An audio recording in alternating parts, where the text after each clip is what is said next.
vais vous parler du software craftsmanship, un sujet qui ne s'aborde pas en 10 minutes, mais comme tout bon évangéliste, je dois presser la bonne parole. Donc, je vais rapidement me présenter. Je suis le docteur Alain Nemol, formateur dans le métier du numérique, précisément dans le développement logiciel, et aussi responsable pédagogique chez Inclusive Academy à Madagascar. Je continue. Hein.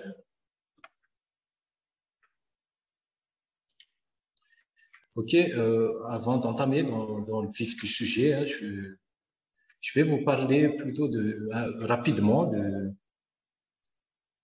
de l'agilité, parce que nous en aurons besoin pour comprendre ce que c'est vraiment le software craftsmanship.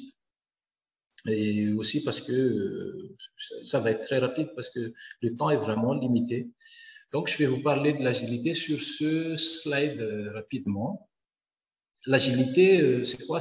On entend tout le temps que l'agilité, c'est une méthode, mais avant tout, c'est un état d'esprit, c'est une approche qui vise à apporter plus de valeur aux clients et aux utilisateurs, ainsi qu'une plus grande satisfaction pour nous, les développeurs, dans notre équipe, en fait. Et après, quand on a bien compris ce mindset, c'est là il est vraiment important de bien comprendre ensuite les 4 valeurs ainsi que les 12 principes qui se cachent derrière le manifeste agile qui est ici. Je ne vais pas le détailler un à un, hein, juste pour l'histoire. Ce manifeste a été créé par 17 spécialistes 17 spécialistes de la gestion de projets informatiques dans le but de déterminer ce qui est agile ou non. Donc, ce sont ces valeurs qui permettront aux équipes agiles de bien comprendre les raisons de l'existence des frameworks tels que Scrum ou Scrumban ou autres. Bien sûr, il y a forcément ceux qui passent directement sur la pratique, qui passent directement sur c'est quoi Scrum, on fait du daily stand-up, on déplace des post-it tout le temps, on fait des réunions, c'est quoi les user stories. Mais la base, c'est vraiment cet état d'esprit, ce mindset. Donc, il faut vraiment s'imprégner de ce mindset. En gros, le but de l'agilité, c'est d'avoir des feedbacks rapides pour s'adapter au changement et avancer rapidement. Voyons maintenant ce que c'est le software craftsmanship. C'est le vif du sujet.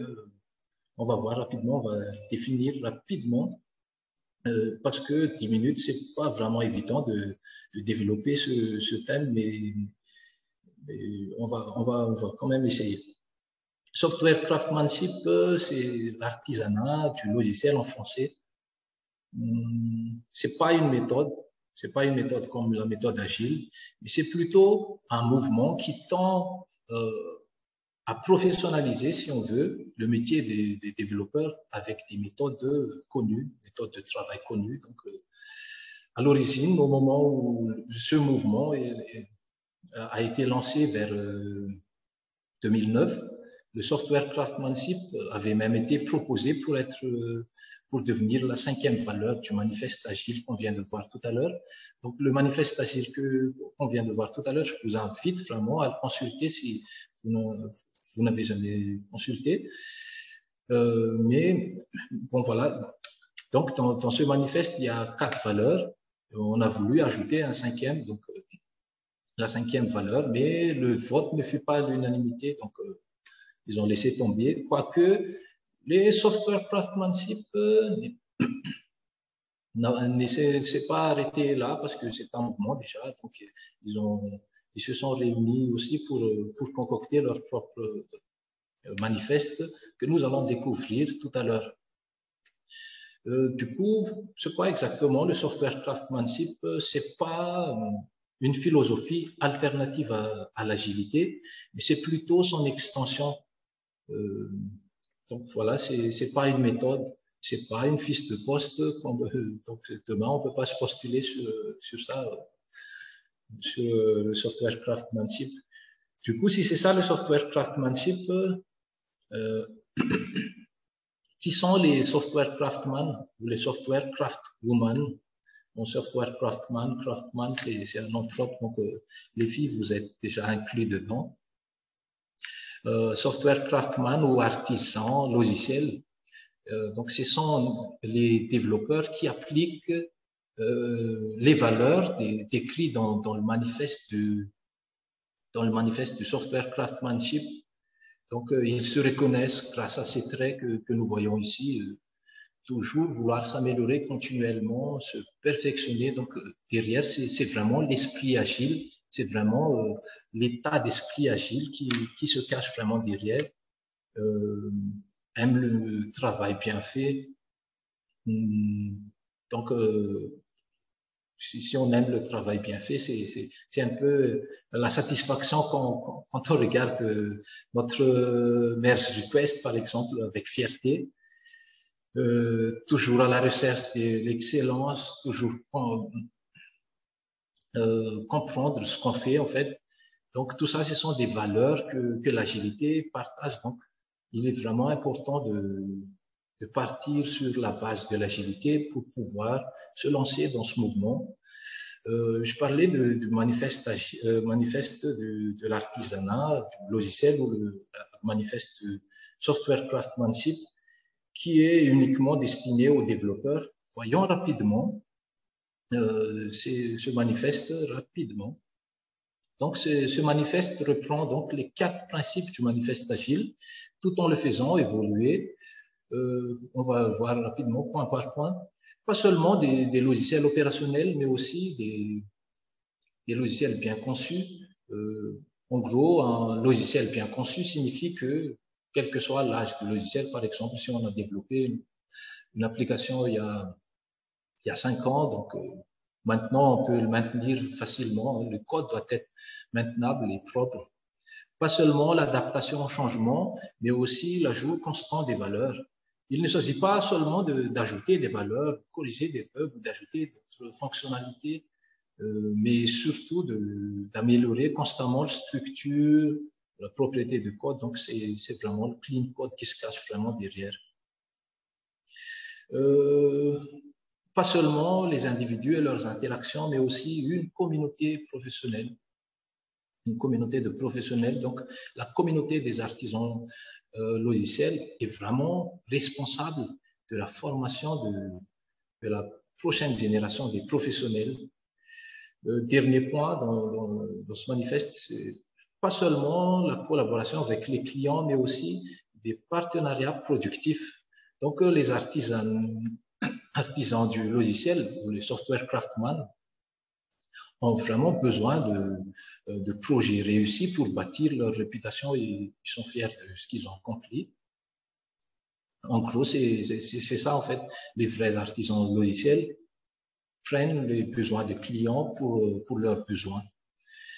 Ce que je peux dire par rapport à ça, c'est que les deux approches sont étroitement liées. Quoique l'agilité, c'est une méthode avec des process de gestion, mais le software craftsmanship met plutôt l'accent sur la qualité des codes. Mais toutefois, c'est pas parce que notre méthode est agile que notre code doit être forcément de bonne qualité. Du coup, la question qui se pose maintenant, c'est comment on va faire pour suivre ce mouvement, comment on va faire pour devenir software craftsman. Il faut garder à l'esprit que ceux qui ont écrit, qui ont concocté le manifeste du software craftsman, le manifeste qui est vraiment dédié seulement aux développeurs, ce sont des gens vraiment passionnés. Donc, les développeurs passionnés, ils aiment s'améliorer, ils aiment apprendre, ils aiment coder, ils veulent en faire toujours plus, aller toujours plus loin. Donc, en gros, c'est ça. L'artisanat logiciel, c'est un voyage ardu sans vraiment de destination finale. Donc, pour poursuivre le mouvement, il faut s'enfoncer dans les bonnes pratiques. Par exemple, la culture DevOps, qui est vraiment lié au mouvement software craftsmanship parce que c'est une approche, c'est une démarche qualité. Aussi, on peut faire, on peut se lancer pour partager ses connaissances parce qu'il n'y a que comme ça qu'on peut aller vraiment dans la profondeur et vraiment fouiller au fond des choses pour vraiment s'améliorer, se faire entendre, parler avec l'équipe, parler avec les clients, pratiquer. Donc, pour un développeur, il faut pratiquer. C'est un peu comme les pilotes. Il n'y a qu'en pratiquant qu'on devient meilleur. Et aussi choisir les bons outils. En parlant de bons outils, si on cherche vraiment à monter en compétence en tant que développeur, voici quelques acronymes et quelques notions qui pourraient nous aider dans ce long voyage. Toutefois, les outils qui aident à faire du code de qualité, ce sont tous des outils software craftsman. Donc, on peut citer les architectures, les principes de programmation ou voire même les méthodes. Et pour pallier à ça, il y a un peu de lecture pour vraiment aller pour explorer un peu plus sur le sujet du software craftsman. Donc, voilà, pour conclure, software craftsmanship, c'est pas un fiche de poste, c'est plutôt un mouvement. Donc, un artisan logiciel ou un software craftsman est avant tout un développeur agile qui applique les valeurs décrites dans le manifeste du software craftsmanship.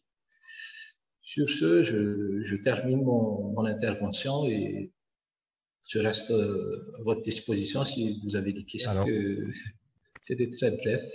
C'était impeccable. Alain, merci beaucoup pour ton intervention. Bah, écoute, on va passer à quelques petites éventuellement questions-réponses. Donc, n'hésitez pas déjà dans les commentaires hein, si vous avez des questions. Moi, déjà, j'en ai une rapide. On a parlé beaucoup de cette méthode agile. C'est aussi lié au web, finalement, au développement d'un site Internet en tant que tel. Ou c'est vraiment plus dédié à un développement logiciel Non, c'est pas, il n'y a pas vraiment de barrière, mais c'est vraiment dans l'ingénierie logicielle, en fait. C'est vraiment dédié au développement d'applications, que ce soit web, mobile ou ce que vous voulez, mais vraiment dédié au software, en gros, en général. Et est-ce qu'il y a j'ai pas vu de notion de temps, en fait, dans ce manifeste. On parle jamais de temps, finalement, de temps de production. On parle des outils, etc. Mais est-ce j'ai rien entendu dans ce sens-là? Effectivement, contrairement aux méthodes traditionnelles, la méthode agile est vraiment, on va dire, c'est plutôt le coût et le délai, en fait, dans la méthode agile sont fixés, mais c'est plutôt le portée, le scope, le portée de l'application qui est vraiment variable. Donc, ça parle vraiment de temps et tout, mais on va dire que c'est au-delà. Si on va comparer à Waterfall ou d'autres méthodes traditionnelles, la méthode agile veut vraiment qu'on arrive à s'adapter rapidement aux besoins de clients parce qu'on fait des livraisons vraiment fréquentes, on fait des petits sprints de 2 semaines maximum. Et si ça ne s'adapte pas à ce que le client veut vraiment, on change rapidement. Voilà, on arrive à s'adapter rapidement. Je te remercie. On a une autre question de Siri. Donc, il dit, j'ai pas vraiment compris la relation entre les bonnes pratiques et le DevOps. Alors, est-ce que peut-être tu pourrais nous éclairer là-dessus? Oui, bien sûr. Effectivement, si on parle de DevOps, c'est forcément, on pense tout de suite aux pratiques en fait.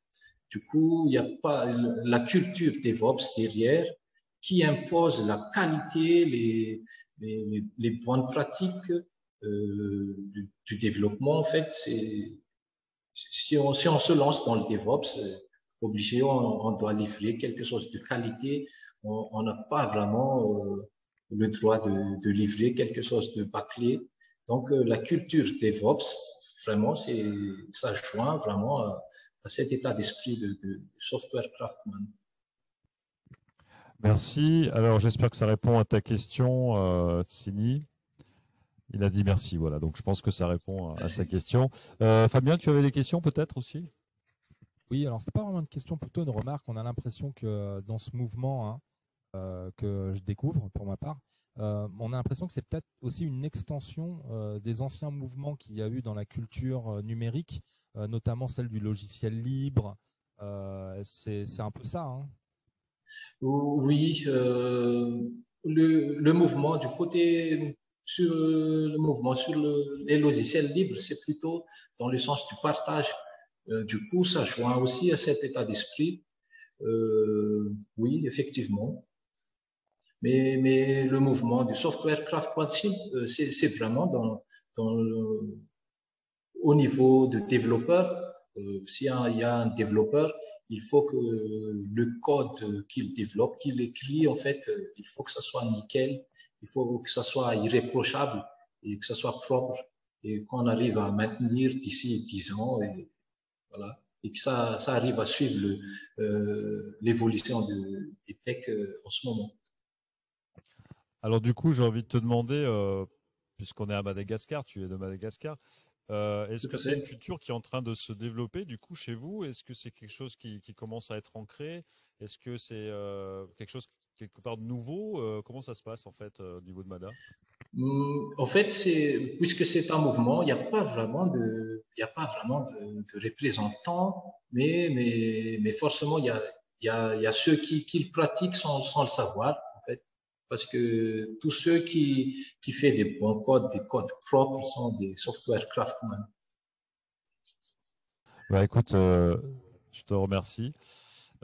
C'était très clair, très intéressant. Effectivement, je pense que si tout le monde mettait en pratique ces bonnes pratiques, justement, on aurait beaucoup de qualité et puis quelque chose de top un petit peu de partout. Donc, je te remercie beaucoup pour ton intervention.